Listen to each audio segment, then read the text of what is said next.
Hello everyone, welcome back to my channel happy moments. আমি অদিতি আবারও চলে এসেছি তোমাদের সাথে একটা নতুন ব্লগ নিয়ে। প্রথমেই জানাই শুভ কালী পুজো। কালী পুজোর দিন সকাল সকাল স্নান সেরে নিয়েছিলাম। রান্নাঘরে গিয়ে দেখছি মা বানাচ্ছে সিমুয়ের পায়েস। আমাদের বাড়িতে মায়ের মন্দির আছে, আর কালী পুজোর দিন কিন্তু ছোট্ট করে মায়ের মন্দিরে আমরা পুজো দিই। তাই আজ সকাল থেকেই আমরা বাড়ির সবাই মিলেছিলাম একদম নির্জলা উপোস। রান্নাঘর থেকে বেরিয়ে সোজা চলে গিয়েছিলাম মায়ের মন্দিরে। মন্দিরে গিয়েই একদম বসে গিয়েছিলাম আলপনা দেওয়ার জন্য। প্রতি বছর আমার দিদা নিজে হাতে করে পুজো করে, আর এবার দিদার একটু শরীরটা খারাপ হওয়ার কারণে এবারের পুজোর সব আয়োজন কিন্তু আমি নিজে হাতে করেছিলাম। সত্যি বলতে আমি অতটাও ভালো আলপনা দিতে পারি না, তবে যতটুকু পেরেছি ততটুকু কিন্তু চেষ্টা করেছি ভালোভাবে দেওয়ার। জানি না কতটুকু পেরেছি। তারপর নিজের মতন করে গোটা ঠাকুরঘরটায় আলপনা দেওয়ার পরে কিছুক্ষণের জন্য ঠাকুরঘর থেকে বেরিয়ে আসলাম।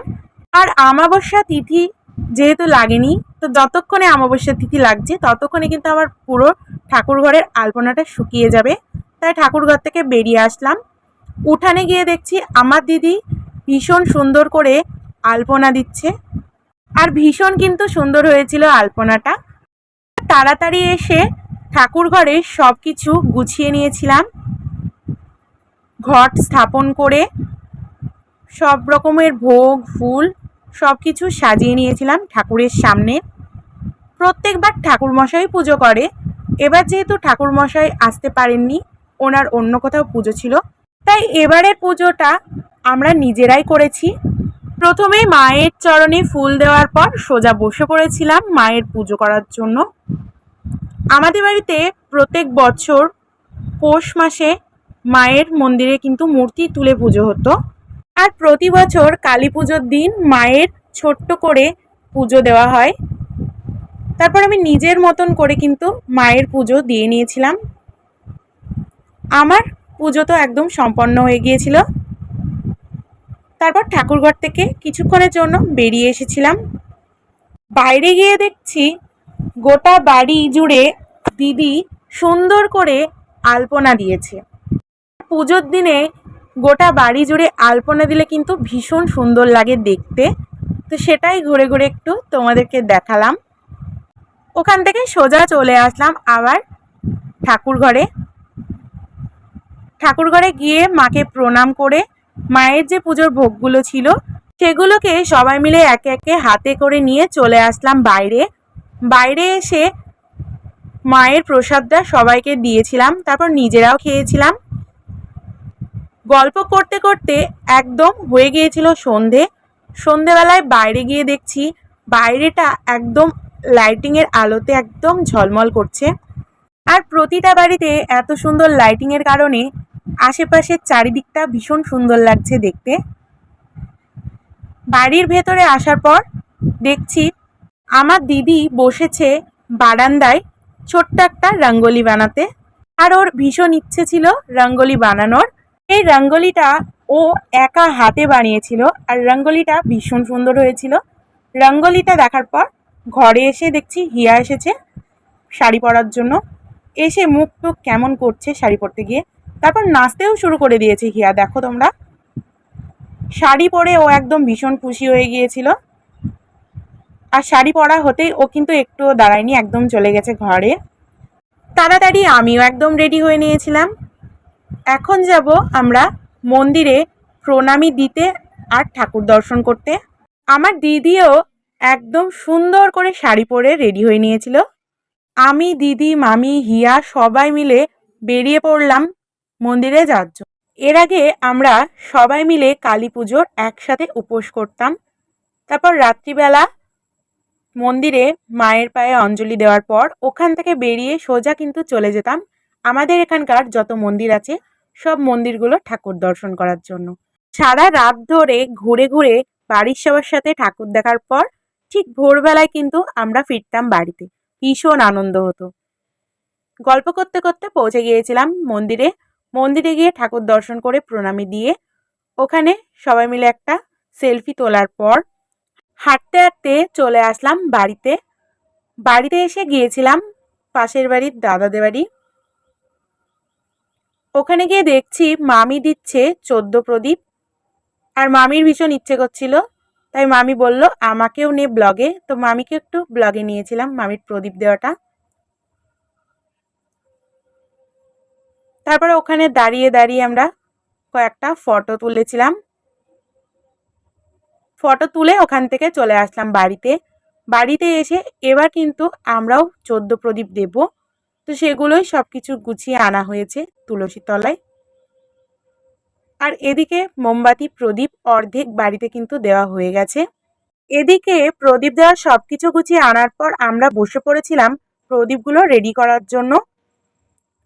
আর দিদা যেহেতু সকাল থেকে উপোস ছিল, তাই শরীরটা একটু খারাপ করছিল, তাই এবার প্রদীপ দেওয়ার সব কিছু আমরা সবাই মিলে হাতে হাতে গুছিয়ে নিচ্ছিলাম। সব কিছু গোছানোর পরে সবাই মিলে সব প্রদীপগুলো জ্বালিয়ে দেওয়া হলো। এবার এই প্রদীপগুলো আমাদের পূর্বপুরুষগণকে স্মরণ করে একে একে একটা একটা করে প্রদীপ ওখানে আমরা দিয়ে দিলাম। এদিকে পুজোর সব কিছু মিটে যাওয়ার পর আমরা প্রদীপ মোমবাতি নিয়ে সবাই মিলে শুরু করে দিলাম পুরো বাড়িটাকে প্রদীপ মোমবাতির আলোয় আলোকিত করতে। এখানে বুনু, ইয়াবুনু, আমি, দিদি সবাই মিলে বসে পড়েছিলাম প্রদীপ মোমবাতিগুলো জ্বালিয়ে নেওয়ার জন্য। আর আমার দিদি কি সুন্দর একটা রঙ্গোলি বানিয়েছে। তো রঙ্গোলিটাকে সুন্দর করে প্রদীপ মোমবাতি দিয়ে সাজানো চলছিল। আর রঙ্গোলিটা পুরোটা সাজানোর পর ভীষণ সুন্দর লাগছিল কিন্তু রঙ্গোলিটা দেখতে। এই প্রথম কিন্তু আমাদের বাড়িতে রঙ্গোলি বানানো হলো। আর রঙ্গোলিটা কেমন হয়েছে তোমরা কিন্তু জানিও। সোজা চলে গেলাম ছাদে। ছাদে গিয়ে গোটা ছাদটা সুন্দরভাবে মোমবাতি আর প্রদীপ জ্বালিয়ে সাজিয়েছিলাম।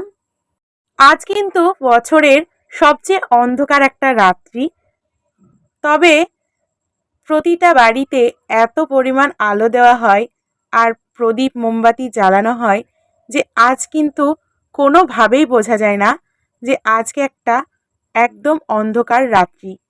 চারিদিকটা একদম আলোয় আলোয় আলোকিত হয়ে যায়।